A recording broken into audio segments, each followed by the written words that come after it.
There is a moment. Most people never find it. It lives somewhere past the point where the body quits and the mind goes white, and every instinct that kept your ancestors alive for 10,000 years is screaming at you to stop. Most people listen to that scream. They stop. They go home. They tell the story at dinner tables for the rest of their lives. The time they almost did something extraordinary. Navy SEALs don't stop there. They start there. This is not a story about superhumans. It is a story about ordinary men who were broken down to their last molecule and rebuilt into something the rest of the world doesn't have a word for yet. It is a story about mud and salt water and a training evolution so savage it has a dropout rate that makes medical schools look generous. It is a story about what happens when a man has absolutely nothing left. No strength, no hope, no warmth, no reason, and the man next to him puts a hand on his shoulder anyway. Remember that hand. The whole story lives there. Marcus Webb was 24 years old and convinced he was going to die on a beach in Coronado, California. Not dramatically, not heroically. Just stop. Cease. The body would simply decide it had received enough instruction for one lifetime and file a formal objection. He'd been awake for 51 hours. He knew this not because he was counting, but because the instructor had announced it during the previous night's surf torture session with the cheerful enthusiasm of a man announcing lottery numbers. The Pacific Ocean in January runs about 58 degrees Fahrenheit.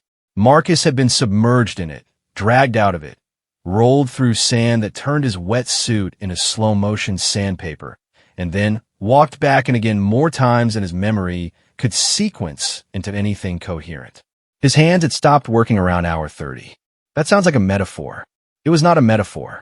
His fingers would receive the signal from his brain, grip this thing, hold this rope, push this log, and transmit back something closer to a polite suggestion. The log weighed approximately 600 pounds when shared between 6 men. Marcus wasn't sure what it weighed right now, because right now there were only 4 of them carrying it, and 2 of those 4 were operating at somewhere between 40 and 60% of human functionality, and the math was not working out in anyone's favor. The log was called Old Misery. Marcus did not find this funny when he first heard it. He found it slightly funny around hour 10. He found it not funny at all now, which was a different and more clarifying kind of relationship with a piece of wood than he had ever expected to have in his life. Petty Officer Second Class Darnell Okafor was on Marcus's left. Darnell was from Detroit, had played defensive end for 2 years at Michigan State before a knee injury redirected his ambitions, and was built like God had sketched out a man and then decided to be less conservative.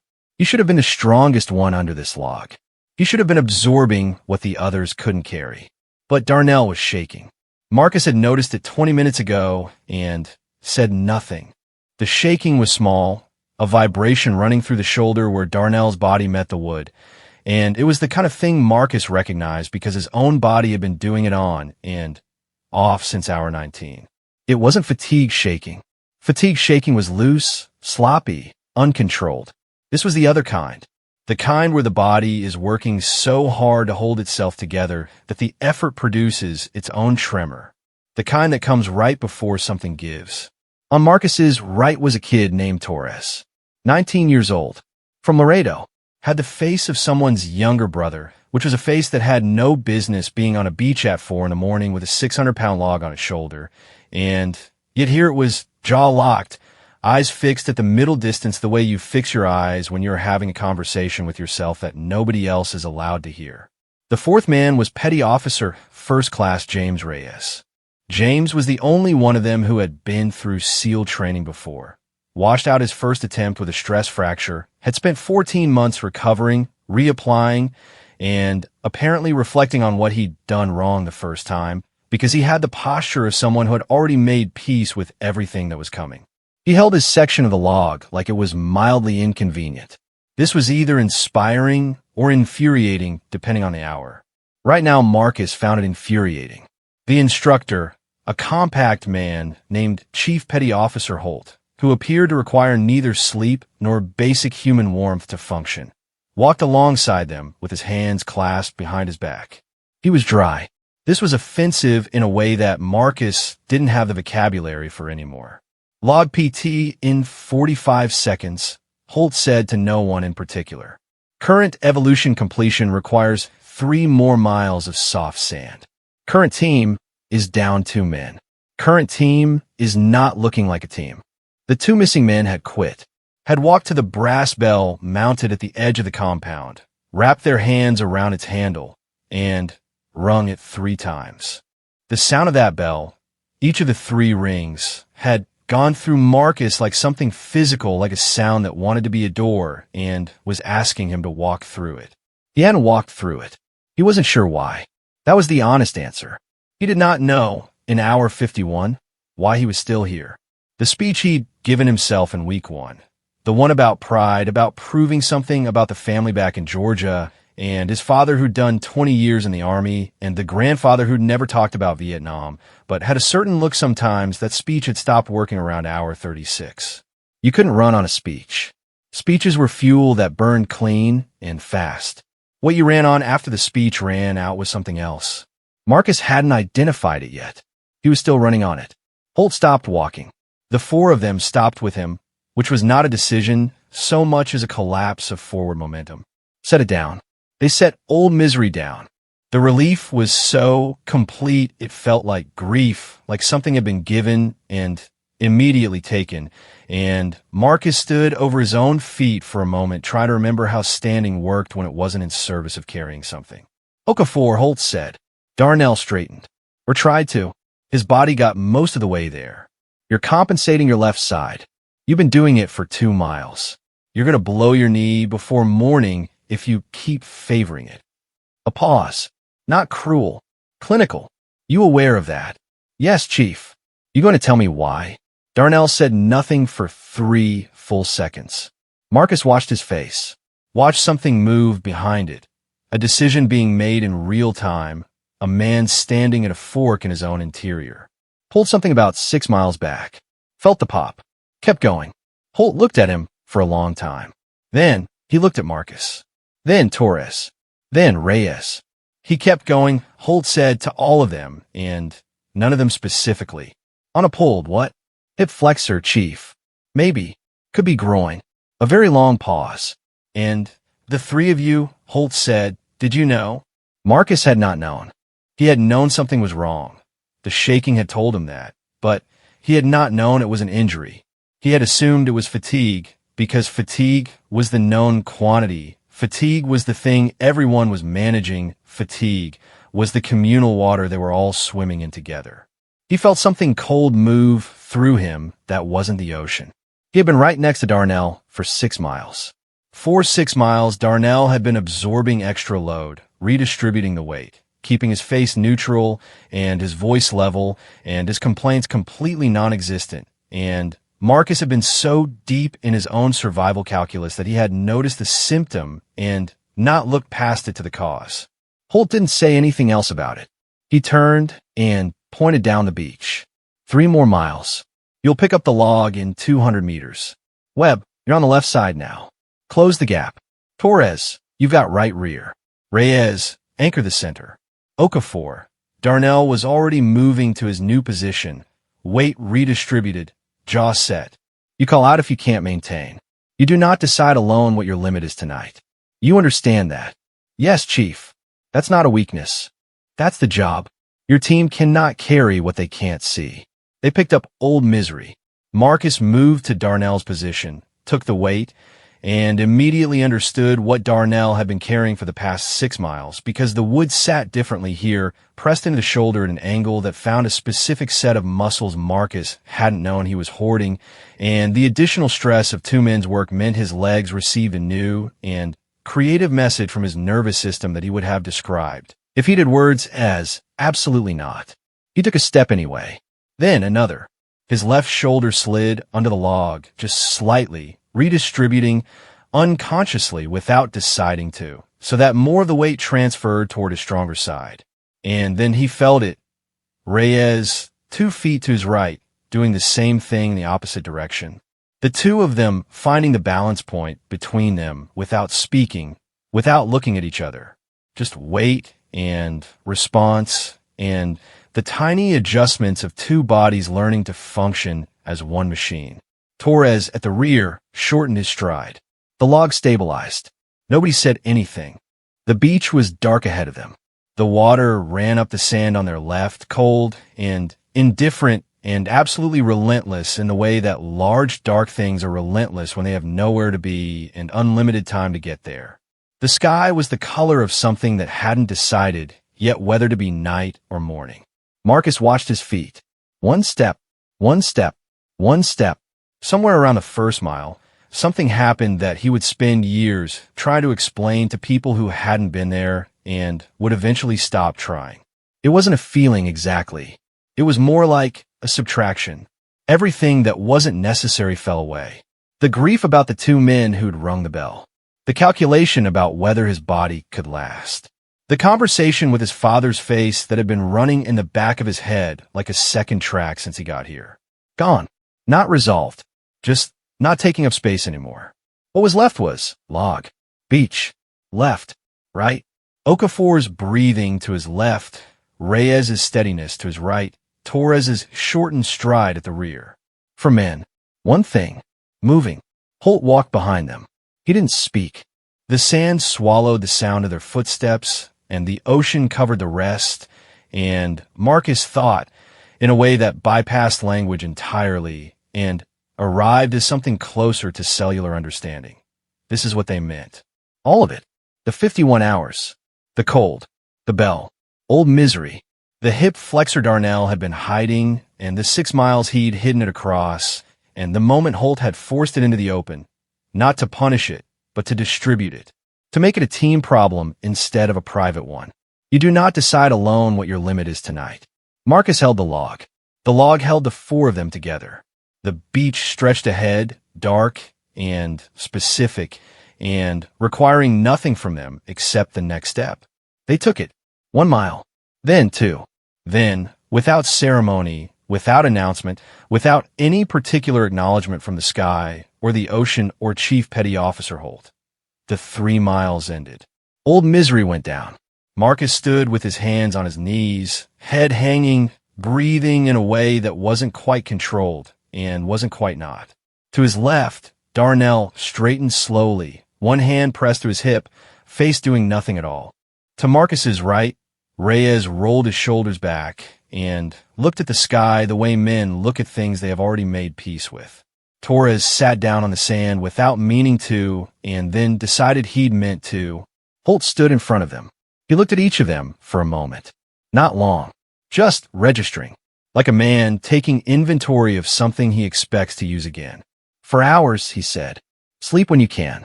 The next evolution starts whether you're ready or not. He walked away. Marcus sat down next to Torres. The sand was cold under him. Everything was cold. He was going to be cold for the foreseeable future and possibly for the rest of his life. And he found, sitting there with his hands in the sand and his body running its own emergency protocols, that he didn't mind it the way he had minded it 12 hours ago.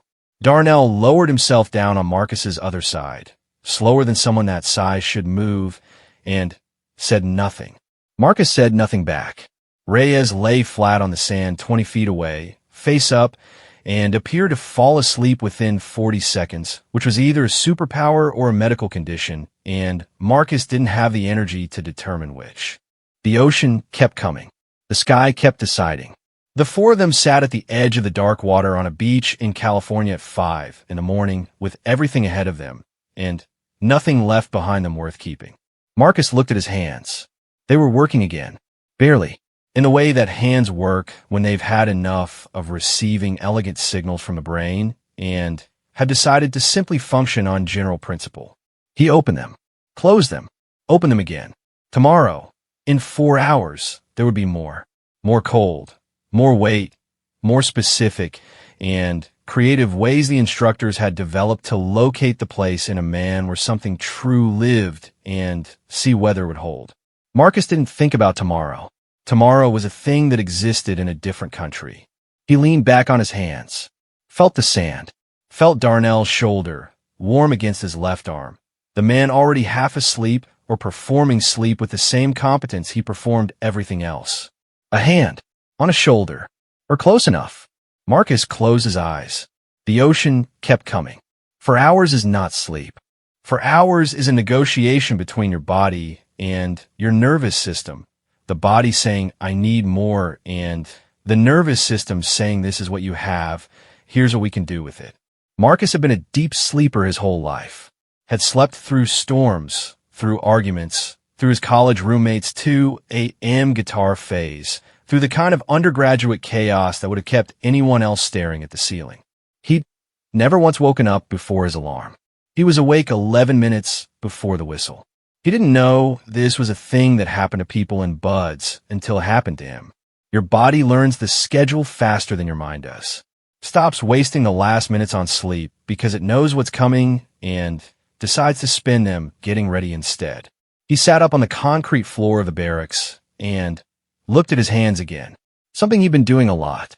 They were functional now, stiff at the joints with the kind of deep tissue ache that wouldn't resolve for days, but functional, capable of gripping things, capable of doing the job.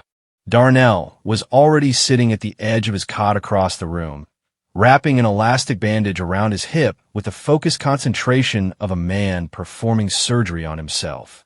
He found a wrap somewhere. Marcus didn't ask where. There were things you found in Bud's training that you didn't question.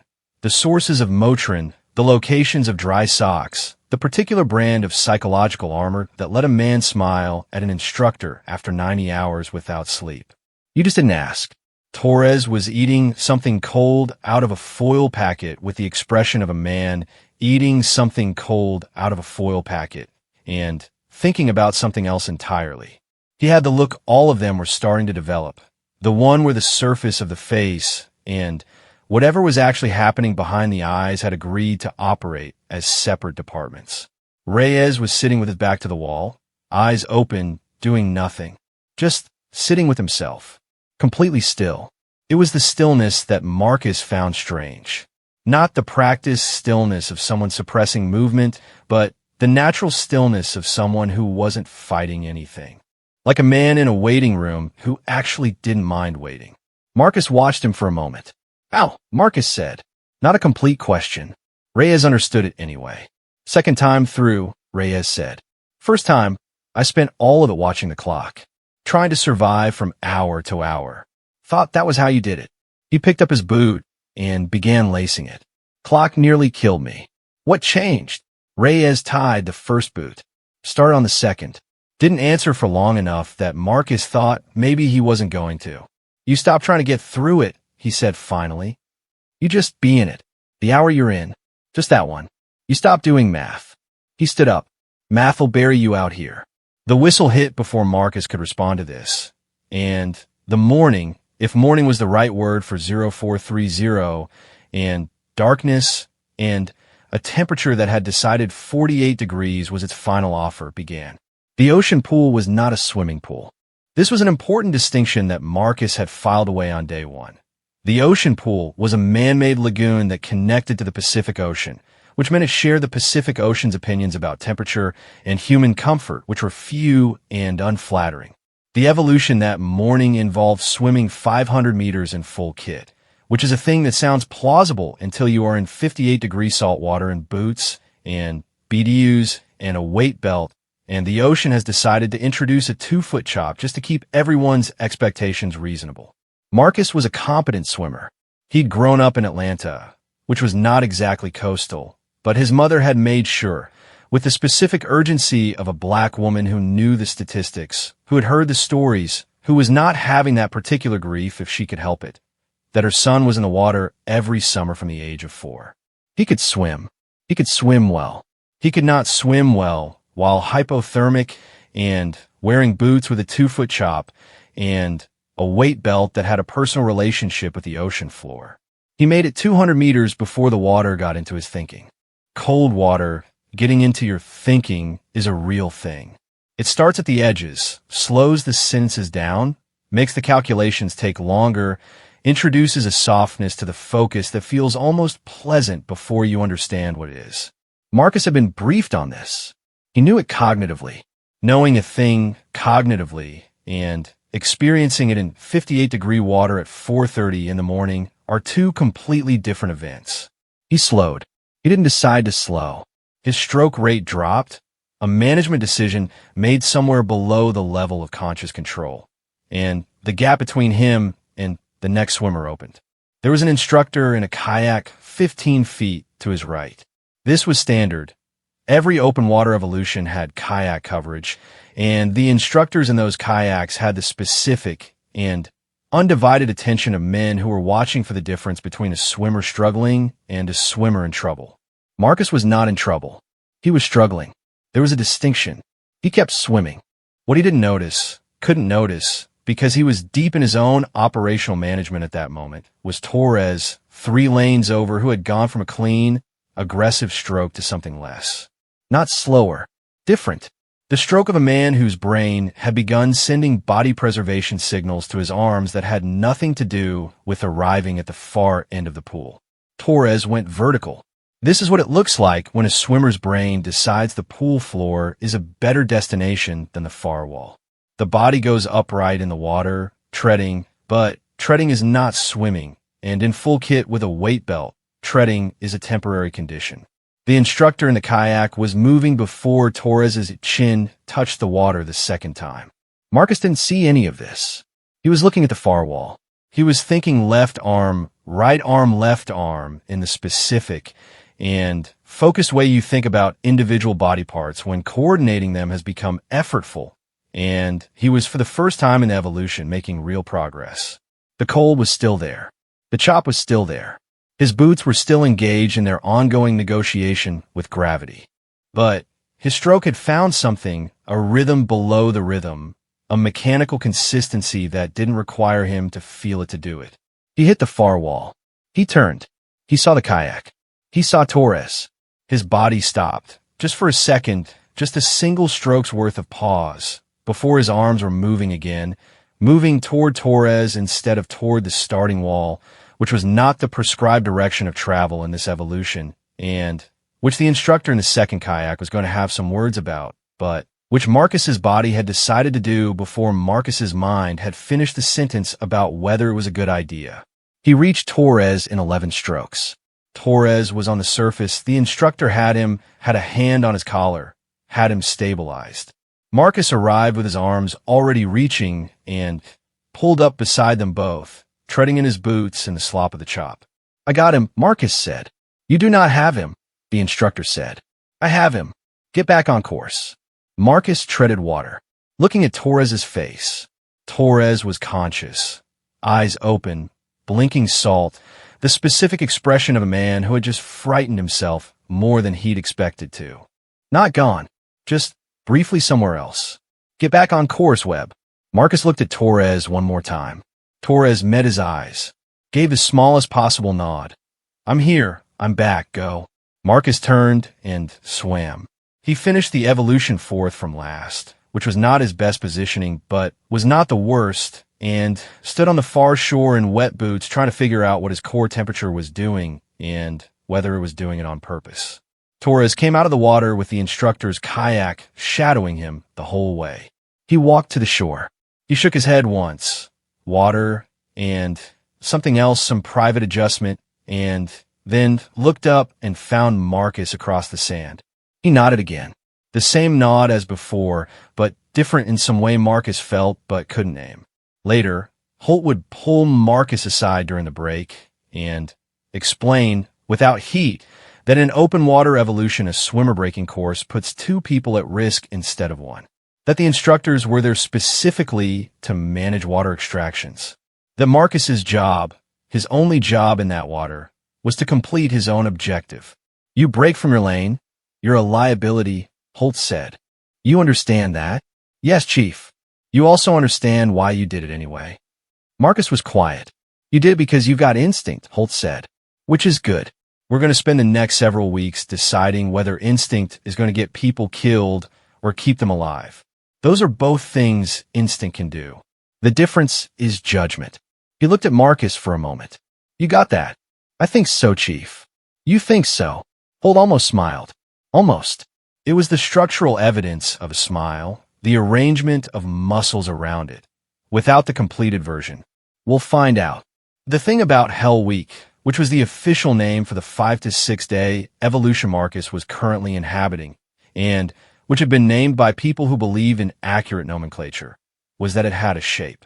Not in the way a normal week had a shape, with its reliable transitions from morning to afternoon to evening, with its social contract about when things started and stopped. Hell Week had the shape of something geological. Slow building, massive, indifferent to individual experience. The dropout rate was not gradual. It came in waves. There would be hours where everyone held, where the collective survival felt almost stable, and then something would shift, a particularly brutal evolution, a particularly cold night, the particular arrangement of fatigue and hunger and cold that arrived in the small hours of the third day, like a debt collector who had been very patient and was no longer, and 3 men would ring the bell inside a single hour. The bell was always there. It didn't move. It didn't change. It didn't make itself harder to reach. It was just there at the edge of the grinder, and its handle was exactly the right height for a man to walk up and take hold of. Marcus had started giving it a name. He called it the option because that's what it was, not an exit and not a defeat, but an option, a standing offer that the program made to every man every minute of every hour, the offer being, you don't have to be here. You chose to be here. You can choose differently. The option was not attractive. The option was not seductive. It didn't whisper. It didn't dress itself up in rationalizations or consolations. It just existed, plain and accessible and utterly without judgment. That was almost the hardest part. He'd been in the program long enough, all of 6 days, which was also all of his life, to understand what it was doing. The sleep deprivation, the cold, the caloric deficit, the relentless physical demand. None of it was designed to destroy. It was designed to locate, to find the person inside the person, to strip away everything that wasn't load-bearing and see what stood up. Some things that looked load-bearing turn out not to be. Confidence that was actually pride. Toughness that was actually performance. Commitment that had been based on a story a man told himself, and that the story, once the telling got hard, turned out to be optional. Other things that looked fragile turned out to be something else entirely. Darnell Okafor, on day 3, with a hip flexor that had graduated from injury to medical event, had completed a 4-hour PT circuit and a 2-mile soft sand run by doing something Marcus didn't have a technical name for. He'd found, somewhere in the area where a normal body would have found its limit, a different address. A place that wasn't about the hip at all, that operated on a different circuit. He'd run on it like a man who'd found a generator in a blackout and wasn't asking questions about where it came from, just that it was running. Marcus had run beside him for that last half mile. Not because he'd been assigned to, not because it was prescribed by the evolution structure, just because he'd seen what was happening and moved. And Darnell had, without looking at him, without speaking, without any acknowledgement that registered on the surface, leaned 2 degrees toward him. 2 degrees, the width of a thought. The physics of 2 men running at the same pace, the same direction, the same purpose, sharing the load of proximity in the way that bodies share load when they're doing the same hard thing together. Holt had not told them to do this. The program had not prescribed it. No evolution structure had called for it. It was something they'd arrived at on their own. For men who had started the week as strangers and were becoming something that didn't have a civilian equivalent, something the rest of the world would spend years trying to describe and mostly get wrong. Not brothers. Brothers was too easy, too biological, too based on accident. This was something chosen, something built, constructed from shared cold and shared weight and shared decisions made in the dark about whether to keep going, and the specific quality of relief that came from looking to your left and finding someone still there. It wasn't rescue. It was proximity, witness, the act of being present for someone else's hard thing, without fixing it, without resolving it, without taking it from them. Just, I see you doing this. I am here while you do it. On the afternoon of day 4, Torres did not ring the bell. He stood in front of it for 40 seconds. Marcus saw this from across the grinder, with his hand not quite touching the handle, and his face doing something that Marcus was too far away to read clearly, but that he recognized anyway, because he'd felt it in his own face multiple times in the last 90 hours. The arithmetic that you run when you're standing at the edge of something and try to decide whether the far side is real. Torres turned around. He walked back to the team. He didn't say anything about the 40 seconds. None of them mentioned it. There was a code developing, wordless, unwritten, absolute, about which things were witnessed and which things were released. The 40 seconds at the bell were released. They fell away. They stopped existing in any form that required acknowledgement. What mattered was the direction Torres was walking. He was walking back. On the night of day 4, in the water again, in the dark, in a temperature that had gotten personal, Marcus swam his lane and did not break course, and ahead of him the far wall held still and waited, and the chop pushed against him, and he pushed back, and his boots negotiated with gravity and arrived at something like a truce, and the cold got into the edges of his thinking, and he let it take the edges, took back the center, held the center with both hands, and kept his arms moving. Left arm, right arm, left arm. He was not thinking about his father's face. He was not thinking about anything that lived outside the lane. He was thinking about the wall getting closer, which it was, and the 3 men in the lanes on either side of him, which they were, and the next stroke, which was the only thing in the world that was both real and required. He hit the wall. He turned. He swam back. He finished. He stood on the shore with his boots full of salt water and his core temperature doing something creative, and Darnell was next to him, and Torres and Reyes, and the 4 of them stood there dripping and breathing and alive, which was the specific and sufficient form of winning that Hell Week offered. Holt stood in front of them with his hands behind his back and his face doing nothing interpretable. Tomorrow, he said. He walked away. Tomorrow was the thing that kept existing in a different country and then arriving anyway. Marcus looked at the water. The water looked back, the way large, indifferent things look back when they're not looking back at all. But you're in the mood to find meaning in things, and the water was dark, and it was cold, and it was still there in the morning the same way he was still there in the morning, and somehow that felt like enough of a relationship to respect. He went to sleep 11 minutes before the whistle would allow him to, and did not dream, and woke up ready, and was surprised, as he would continue to be surprised, that ready was still the word. Day 5 had a different quality to it. Not easier, not more forgiving. The Pacific was still the Pacific. The sand was still soft and deep and specifically designed to make every forward step cost twice what it should, and Chief Petty Officer Holt still walked behind them with his hands clasped and his face giving away nothing that would count as information. None of that had changed. None of that was going to change. The quality was different because they were different. The men who had started day 1, those men who had arrived at Coronado with their photographs and their motivations and their carefully maintained stories about why they were here and what they were made of, those men were gone. What was walking on the beach now was something that had been distilled, reduced to what worked, stripped of everything that had turned out to be decoration. Marcus Webb walked with his arms at his sides, his stride unchanged from the stride he'd had 6 hours into the previous day, which was a miracle of muscular memory and absolute mechanical indifference to the fact that the mechanism had been running for over 100 hours now.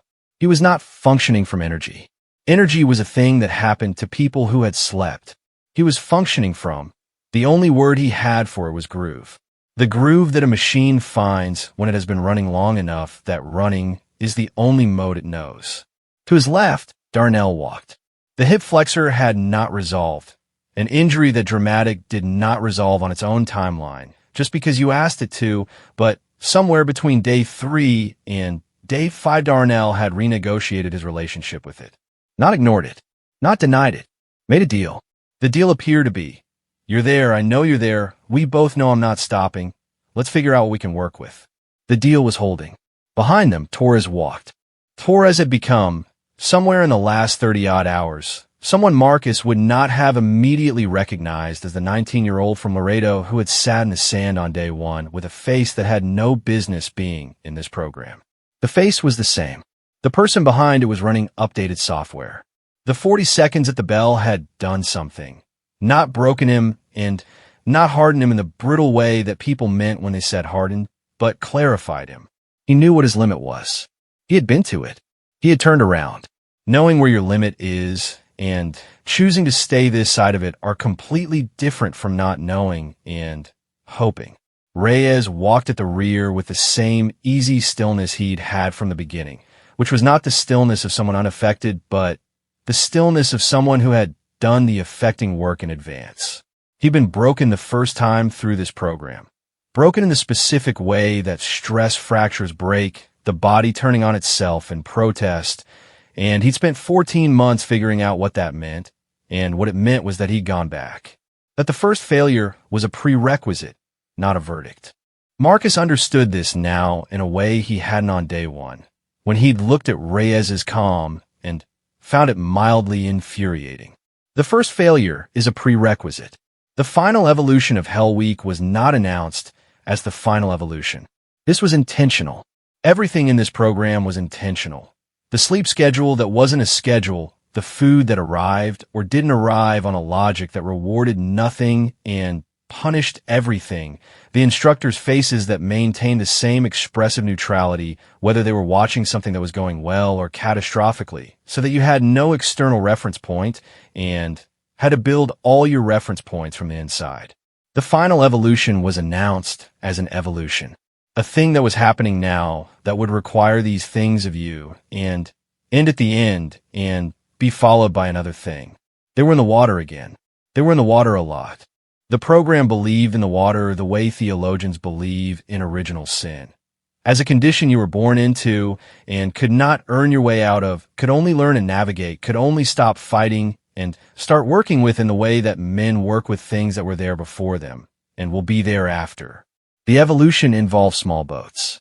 8 men to a boat, paddles, an objective on the far side of a specific amount of open ocean that Marcus didn't calculate because Reyes had been right about math and Marcus had stopped doing it somewhere around hour 60.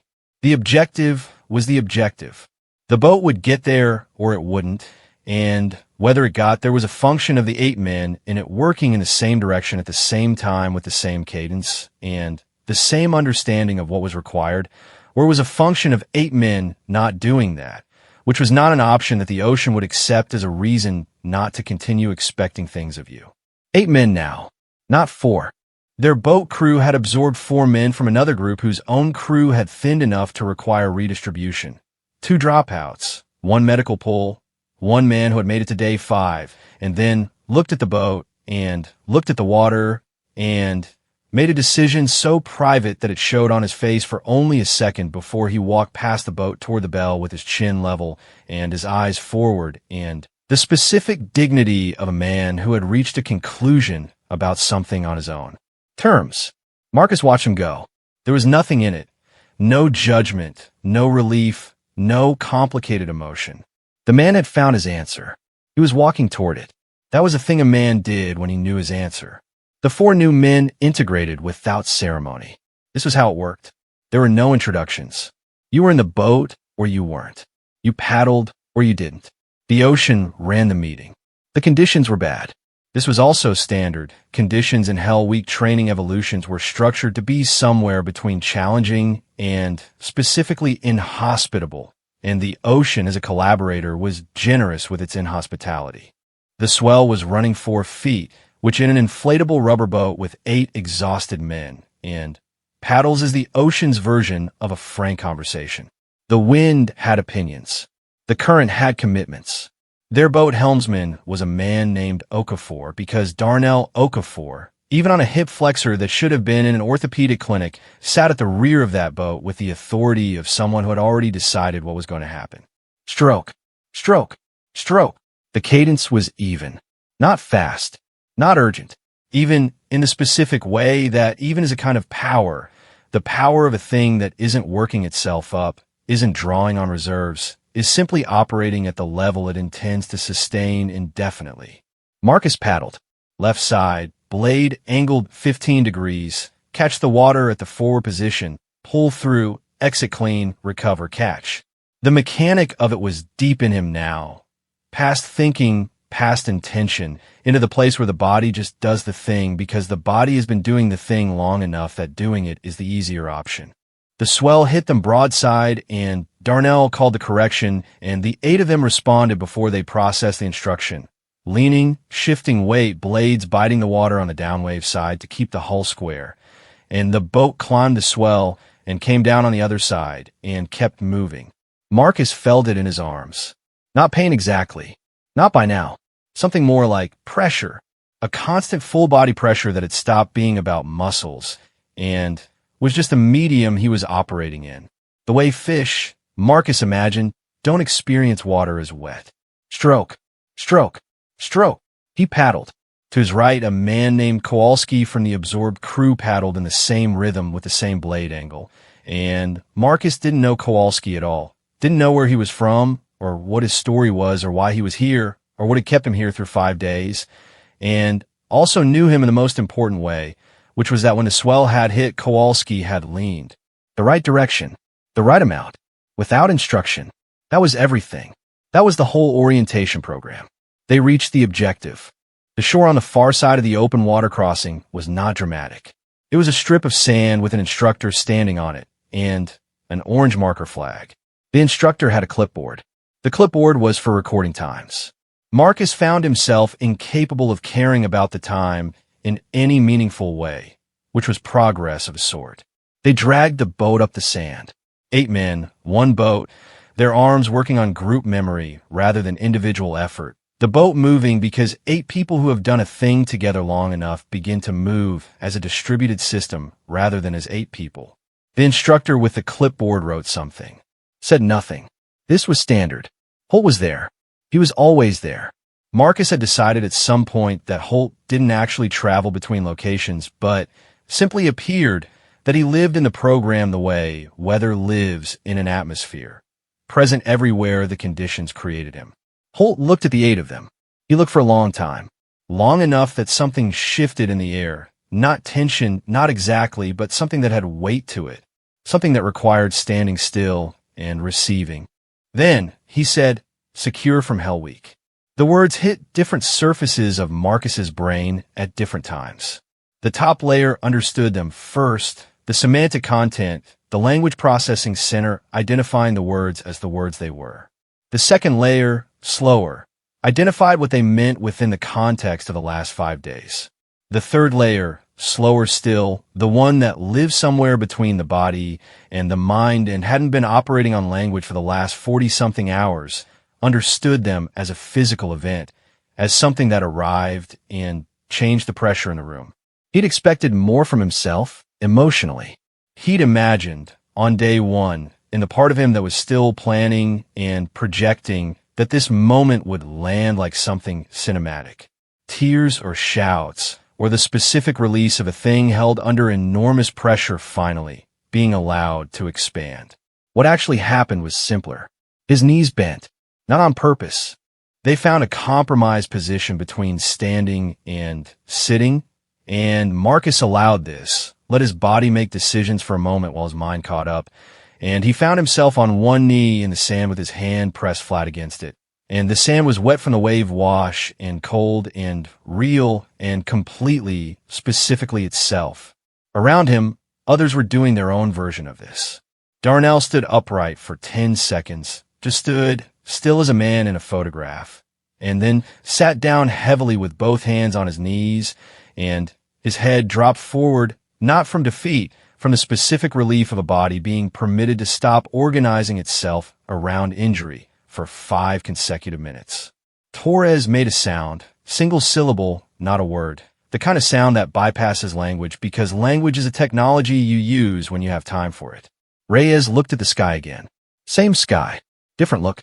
Kowalski, the man from the absorbed crew who had leaned the right direction on the broadside swell, sat down cross-legged in the sand and covered his face with his hands and stayed that way for a long time. Nobody looked at him doing this. It was witnessed and released simultaneously. Holt walked the line of them, not inspecting, not evaluating. Something different, something Marcus recognized much later when he had more distance on it, as the specific way a person looks at something they've had a hand in building. He stopped in front of Marcus. "You stopped doing math," Holt said. It wasn't a question. Marcus looked up at him. "When?" Marcus said, "Day 3. Afternoon evolution. I watched you stop calculating and start doing. A pause. Took most people longer. Some never get there. Marcus didn't know what to say to this and said nothing. The math kills you, Holt said. Can I make the next mile? Can I make the next hour? Can I carry this another 10 minutes? He looked down at Marcus with an expression that had resolved into something a person might have called warm if they were being generous, and if they had been using Holt's specific emotional registration as a reference point for a few days. There's no answer to those questions that helps you.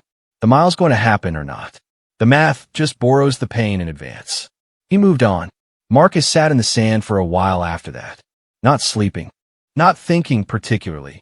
Existing in the specific way you exist when you've been asking your body to do things for 5 days and have finally given it permission to stop asking. The ocean was still running. The swell was maybe 3 feet now. The sky had become an actual morning, orange and specific, and doing its job, in a way that mornings become themselves when you've been awake long enough to watch the whole process from the inside. He thought about his father. Not the version of his father's face that had been running in the back of his head since day one. The face he was trying to prove something to, the face he'd been talking to through the cold and the sand and the weight of old misery. A different version. The version that had driven him to the airport in August without saying very much, had carried his bag to the terminal entrance, had stood there in the departure level drop-off lane with cars behind him, and too much time until Marcus's flight to fill with anything adequate, and had put his hand on Marcus's shoulder. Just his hand, on the shoulder, had said, "You know what to do." Marcus had thought, at the time, that this was his father's version of a rousing speech. A compression of everything into 5 words because that was the register his father operated in, economical, specific, not given to elaboration. He understood it differently now. His father had not meant, you have the skills, you have the training, you know the correct sequence of actions to take in the situations you will encounter. His father had meant something simpler and more essential. You know who you are. You know what matters. When you don't know what to do next, and you will not know, and that will not stop time from requiring the next thing of you. You will already know what to do. That was the thing they'd been locating for 5 days. Not the capacity to endure. Not the physical machinery of human performance. The self underneath the performance. The thing that was still present when everything else had been stripped away, when the speeches stopped working, and the math ran out, and the cold got into the edges, and the bell waited, and the next step was the only available country. Darnell lowered himself down next to Marcus. Same position as the beach at the end of the log PT. On his left, close enough that warmth was a possibility. Marcus said. Extensive conversation ahead, Darnell said. But yes. A pause. You gonna be okay? Marcus said. Already am, Darnell said. Not meaning the hip specifically, meaning the whole thing. The 5 days, the injury, the extra 6 miles on a hip that should have ended the week, the thing he'd found at the other side of his limit. Torres appeared from behind them and sat down without ceremony. Cross-legged, hands in his lap. He looked at the water with the expression of a man who has settled an old argument. Reyes didn't sit. He stood a few feet back, looking at the horizon, which was what Reyes did when he was doing his internal accounting. The accounting, based on the posture, was going in his favor. The 4 of them were quiet. Not the silence of people who have nothing to say, but the silence of people who have moved past the need to say things in order to be understood by each other. The ocean made sound. The sand had the particular crinkling quality of wet sand beginning to dry at the surface. A pelican flew the length of the visible waterline without apparent effort, riding something the air offered. Marcus watched the pelican. He'd been awake for approximately. The math started, and he stopped it. He'd been awake. He was here. He'd done the thing. Those 3 facts were sufficient and complete and didn't require a number attached. He would sleep tonight. He would wake up. He would continue. There was more, much more, months of training ahead of him with their own specific requirements and creative demands, and he would meet each of them with the same currency he'd found here. The version of himself that was present when everything else was gone. The thing underneath. Not strength exactly. Not toughness. Not any of the words that civilians used when they tried to describe this. Try to build a language around something they hadn't stood inside of. Presence. That was the closest word. The specific and irreducible presence of a person who has stopped arguing with what is and started working with it. Who has let the math go. Who has stopped calculating whether the mile is survivable and started putting one foot down and then the next and finding that the mile keeps being survivable in the only way that matters afterward looking back at it. Holt walked past them without stopping. He was moving toward the next group, the next evaluation, the next thing the program required of someone. He glanced at the four of them as he passed, registered them, filed them, and said nothing. He didn't need to say anything. The four of them knew what they were. Marcus looked at the water. The water was the water. The morning was the morning. His body ran its maintenance protocols without being asked, and his hands rested open in the sand, and his father's hand was still on his shoulder in the airport, even though his father was 1,000 miles away.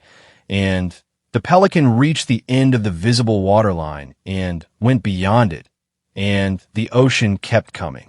One wave, then another after that, each one complete, each one arriving in full, spending itself entirely against the shore, receding without saving anything for later, leaving only the impression of itself in the wet sand for the next wave to wash clean.